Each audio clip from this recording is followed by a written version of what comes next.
This is Sparky on Ice, the coldest podcast on the internet.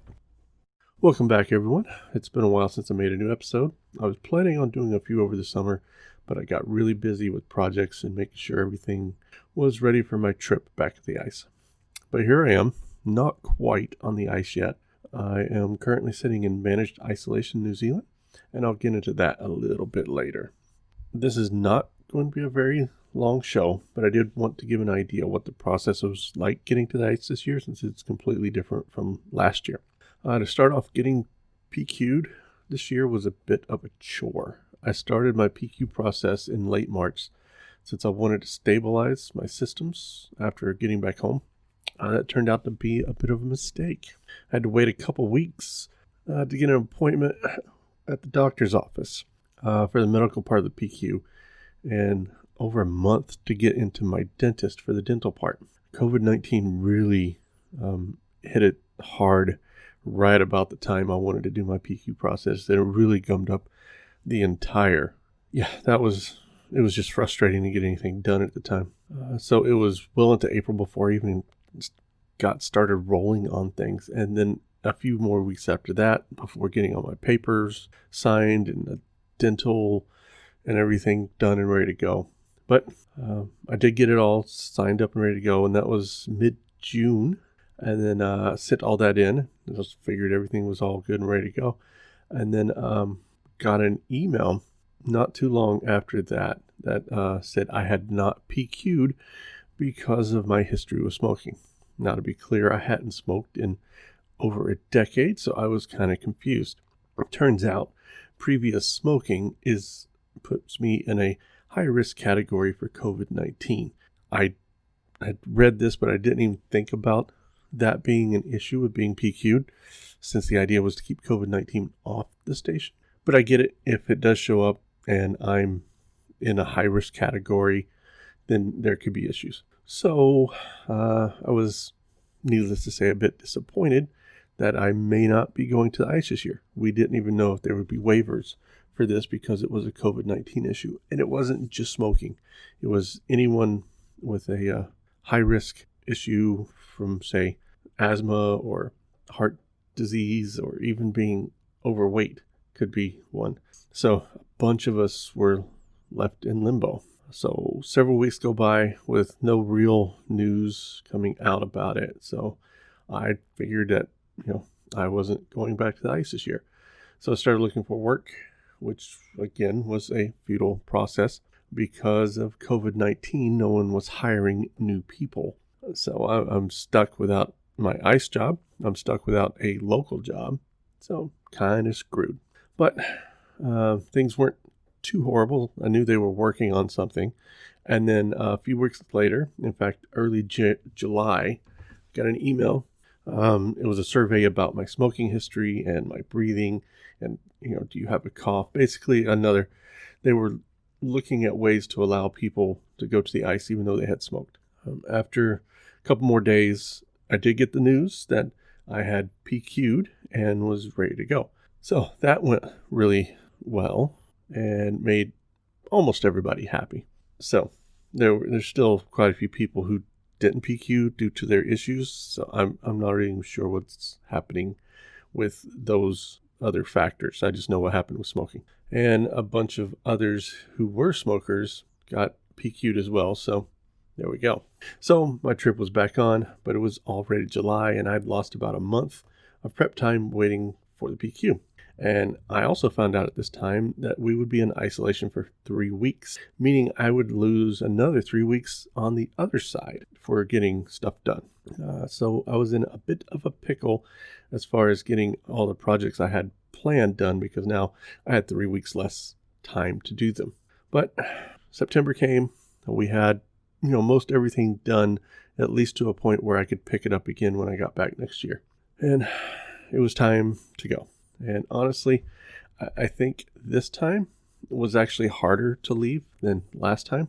For one, I knew I was getting ready to do 3 weeks, at least 3 weeks of isolation in a hotel room with almost zero human interaction. I mean, this is a new thing for me. I have never gone that long without actually seeing other people. on a regular basis, so this is really strange. I mean, it's not completely foreign. I mean, I generally don't go out. I'm not very social, so I'm not missing that as much. It's just the fact that I'm stuck here in a room by myself with, a computer, some PDFs to read, couple ebooks and things like that. Not an ideal situation. But the other thing about leaving this time is that we knew what it felt like to be separated. And we had been separated before, but it was different last time. It was less time, and could have easily driven to each other or flown to each other. This time, no, and we know that's not even an option. Even though we know what to expect, I sometimes think it makes it harder, knowing how lonely it will be, knowing that I'm not going to be able to see my wife and kids, and knowing how hard it is on them this time. I didn't know how hard it was last time until I got home and realized, this is really difficult on them too. It's just different this time. And I think just knowing all that makes it even harder to leave. But enough of that. On to the trip south. I started off with a fairly easy trip to San Francisco. No major issues. The plane was mostly empty. Had to wear a mask and all that fun stuff. So the hotel I stayed at was a really, really nice hotel. Way above my pay grade type hotel. But it was kind of close to the airport. Like I could see where they parked the planes close to the airport, which was interesting. Got to watch planes all day long. And the food was pretty good. With it being such a nice hotel, doesn't exactly serve my regular fare. It was good, just not the kind of food that I'm used to eating. I tend to be a meat and potatoes, very simple kind of food guy. But it was what was available. And most of it was pretty tasty, except for the LaCroix sparkling water they gave with every single meal. I'm just not a fan of LaCroix. I also had my first COVID-19 test during this stay. If you haven't had it, it's not as bad as they make it out to be. It really is just a really quick nose swab. And it is uncomfortable, just not unbearable. I kind of felt like a mosquito had flown up my nose for about 30 seconds and then it was gone. The sensation was over. It's not as bad as the people who have had it make it out to be. It's just not. I've had far worse than that. Then once that came back positive, everybody was ready to go, and they put us on a bus and a charter plane off for New Zealand.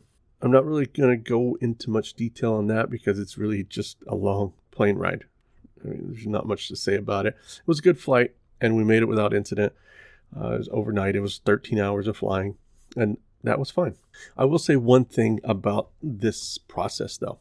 This is to anyone that claims they can't breathe in a mask after having it on for a whole 2 minutes. I was in a mask for roughly 20 hours, only taking it off to eat and drink, and that includes sleeping with it on. If you can't handle a mask for the 20 minutes it takes for you to shop, just stay home and order something. So, that being said, I'm now on day 4 of my managed isolation here out of 14 here, and day 10 of total isolation. Doing okay. I'm a bit bored. I have some games that I play. I play like Overwatch and War of Robots and things like that. Just fun games to keep me occupied. Internet's fast. I have a nice room. I watch a lot of YouTube, and there's some movies that I brought with me. One of the best things here is I was able to order out, so I can order some food separate from what they provide at the hotel, and some snacks that I was able to get from the local stores. So there's that. And I was able to get some coffee in, which is a weird thing that I've noticed about New Zealand, is they seem to have a lot of instant coffee. I'm not saying instant coffee is bad, but it certainly isn't brewed coffee, which is what I'm used to drinking. I am adjusting to instant coffee. It's not horrible, and I think I could get into it on an occasional basis, but I'm not really, and I'm not a coffee snob by any means. I mean, I will drink whatever coffee is pretty much put in front of me, so it's not a big deal there, but it just seems interesting that there's a slight lack of other coffees, but that's fine. Maybe it's just I'm looking at it wrong. one of the biggest issues for me right now is adjusting my sleep schedule because I am, what am I, 18 hours ahead of where I was. So I find myself constantly getting up at 4:30, which is really frustrating to me because I am a breakfast as soon as you get up kind of guy. And breakfast isn't served till 8 here. So it's a bit of a wait for me, and that's kind of start getting hangry around 7:30.